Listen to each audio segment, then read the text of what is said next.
बिस्मिल्लाहिर्रहमानिर्रहीम। अस्सलाम वालेकुम। वो सुबह हम पर क़यामत मानकर टूटी थी। हमने कभी भी नहीं सोचा था कि कभी ऐसे हालात भी हमारे साथ पेश आएंगे। सबके चेहरे पर मुस्कुराते की जगह सुनों ले ली थी। हमारे दिन रात इसके बाद एक हो चुका था। दर दर की खाक छानी, सब्र से काम लेते हुए हर मुमकिन कोशिश की, मगर जब हमारे सब्र बर्दाश्त का फल मिला तो ऐसा होनाक बनकर हम मिला के हम सब जीना ही भूल गए। वही सह नहीं पाए थे कि फाका हमारे नाम सबा में हैदराबाद के एक छोटे से इलाके में रहती थी। मैं अपनी बहन भाइयों में सबसे बड़ी थी। अपने घर के हालात को सामने रखते हुए मैंने सिर्फ 10 जमातें ही पढ़ी थी। उसके बाद अपनी अम्मी का घर में हाथ बटाने लगी। मेरा रिश्ता बचपन में ही खाला के बेटे के साथ तय हो चुका था, जो पढ़ाई के सिलसिले में लंदन गए और फिर वहीं अपना अच्छा खासा बिजनेस शुरू कर लिया था। जब वो लंदन से वापस कराची आए तो खाला ने फौरन मेरी शादी की बात कर दी। मैं बेहोश थी। आखिर जैसे चाहा इसने मेरी शादी हो गई और मैं रुखसत होकर कराची अपने ससुराल आ गई। मेरी नंद थी जिसका नाम फाके था। अंतहाई खूबसूरत बदअखलाक लड़की थी। घर में सबका रवैया मेरे साथ अच्छा था, मगर सिवाय मेरे शोर कर वो मुझसे अव्वल तो बात ही नहीं करता, मगर करते तो इसके लहजे में कि मेरी तज़िल्लत हो जाती। शायद वो किसी और को पसंद करते थे। मुझे जैसे मालूमी पढ़ी लिखी लड़की का भला इनसे क्या मुकाबला। सबकी अच्छाई देखकर एक इनके बदरुखी को मैंने दरगुजर कर दिया करती।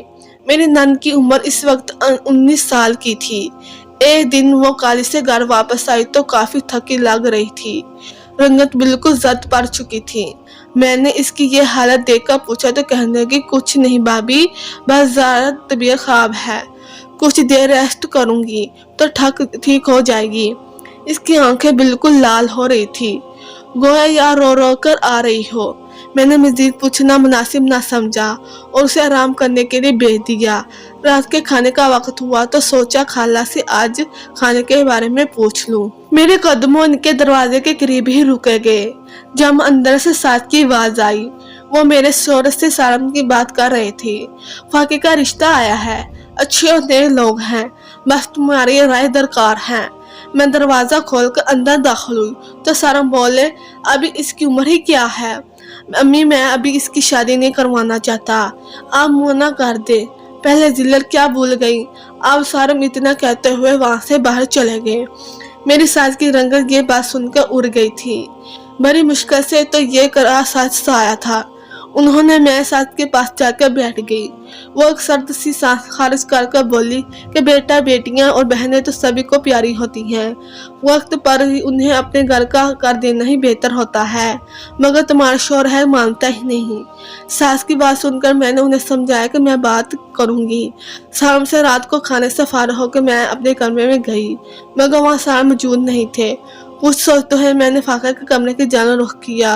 वो अभी तक बदसित परी सो रही थी। मुझे इसकी हालत को लेकर कुछ तशवीश हुई। वो बुखार में तप रही थी। इसकी तबीयत मुझे पहले से मजीद खराब लगने लगी।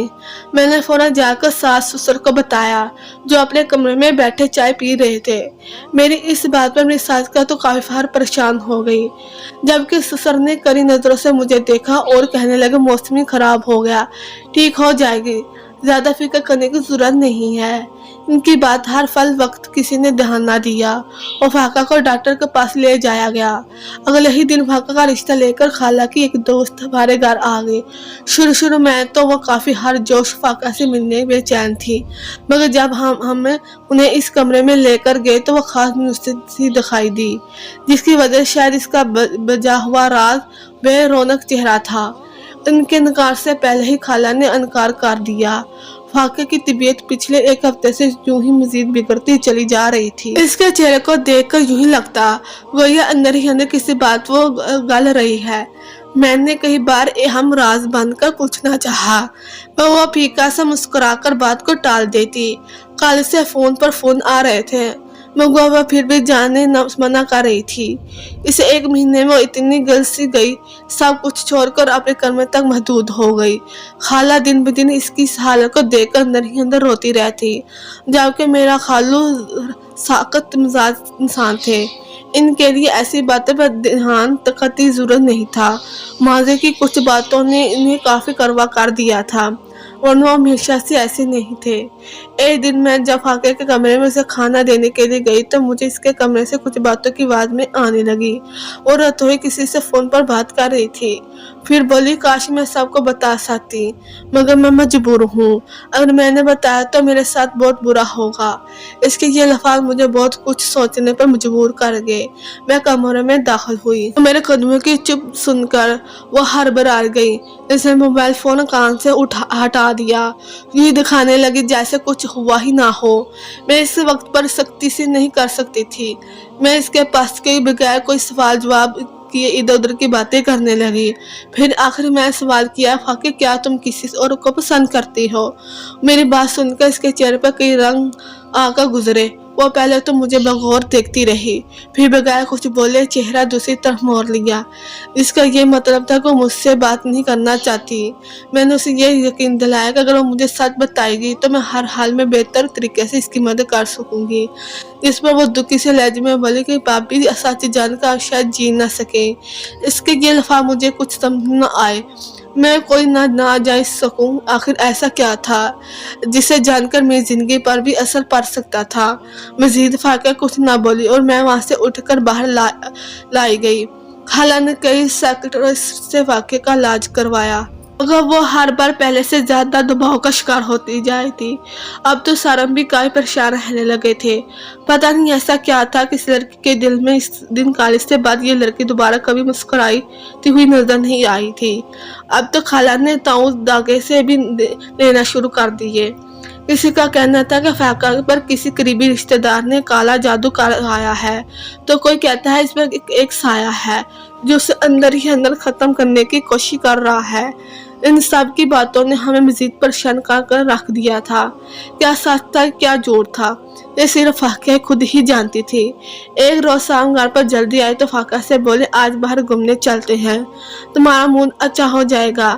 مگر فاقہ گوری دال سارم کو دیکھتے رہی، پھر واپس اپنے کمرے میں بھاگی گئی۔ اس روز شام کو فاقہ نے مجھے اپنے کمرے میں بلایا۔ وہ خاص بہتر لگ رہی تھی۔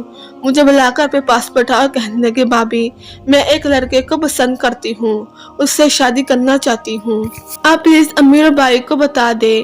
اس کے بعد سن کر مجھے حیرت ہوئی مگر تھوڑا سکون بھی کیا۔ چلو یہ لڑکی کچھ تو بولی، اگر اس میں اس کی خوشی ہے تو میں اسے ضرور یہ خوشی دوں گی۔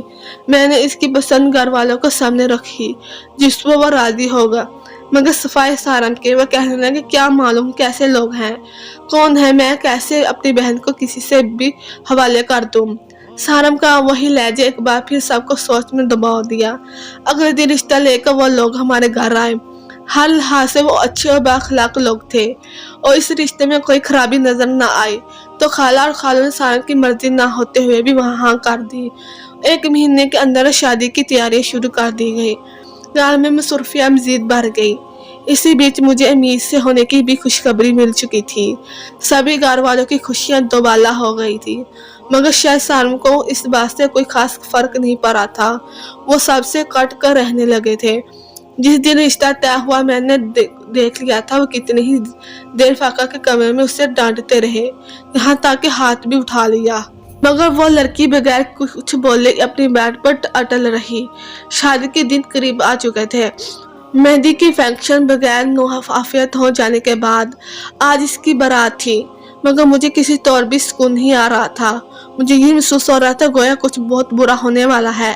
کل رات مجھے مایوں کی دلہن بنی فاقہ ایک بار پھر کسی سے فون پر بات کرتے ہوئے نظر آئی۔ وہ آج بھی رو رو کے بات کر رہی تھی، کہہ رہی تھی کہ مجھے یہی راستہ نظر آیا ہے، میں آپ کی طرح نہیں بننا چاہتی، بس میں یہاں سے رخصت ہو کر آپ سے ملنے آیا کروں گی۔ اس کے یہ الفاظ مجھ پر خوشش بیچ میں مبتلا کر چکے تھے۔ اس کی شادی تو اس کی پسند سے ہو رہی تھی، مگر پھر بھی وہ کون تھا جس سے یہ ایسی باتیں کر رہی تھی؟ मैं इसके कमरे में गई, इससे बाद रासक्त से पूछने लगी। मुझे देखकर पहले तो वह खामोश हुई, फिर बोली कि मेरा निकाह हो जाए एक दफ़ा, इसके बाद मैं आपको सब कुछ सच बता दूंगी, आप बेफिक्र रहें। इसके बाद ने मुझे मज़ीद तजस्सुस में मुब्तला कर दिया। घर में कई मेहमान आए हुए थे। सभी को नाश्ता देकर मैंने अब फायका का नाश्ता ट्रे में रखा और लेकर इसके कमरे में जाने लगी। मुझे मज़ीद दचका तब लगा जब मैं कमरे में गई, वहाँ कोई भी मौजूद नहीं था। कमरा बिल्कुल खाली था। मेरा होश उड़ गए। फाका अंदर कमरे में मौजूद नहीं थी, जबकि इसकी बाकी सारी चीज़ें वहाँ पर मौजूद थी। इसका मोबाइल फ़ोन भी कमरे में ही था, फाका वहाँ भी नहीं थी। जब यकीन हो गया था, मैंने सबसे पहले जाकर सारों को बताया। वो चौंक कर ही यकीनी से देखने लगे। पूरा घर छान मारकर मगर इसका नाम और निशान तक ना था। हम सब घर वाले परेशान हो गए, सबके दिल दहल गए थे। हम सब ने फाका को घर से बाहर ढूंढना शुरू कर दिया। सभी मेहमानों तक ये खबर पहुंच चुकी। घर में एक अलग ही तूफान सा बरपा हो गया। जितने मुंह इतने बातें इस घर में कहीं कहीं मैं भी मालूम ना हो सका। सारन के वालिद पहले ही तबीयत के नाजुक थे, अब उनकी तबीयत नासाज होती चली जा रही थी। आखिर कोई छोटी बात ना थी। प्यारे दोस्तों, इस कहानी का अगला पार्ट कल इसी वक्त इसी टाइम अपलोड कर दिया जाएगा। ये कहानी इन लोगों तक पहुंचेगी जिन लोगों ने चैनल को सब्सक्राइब किया होगा, वीडियो को लाइक किया होगा। Thank you.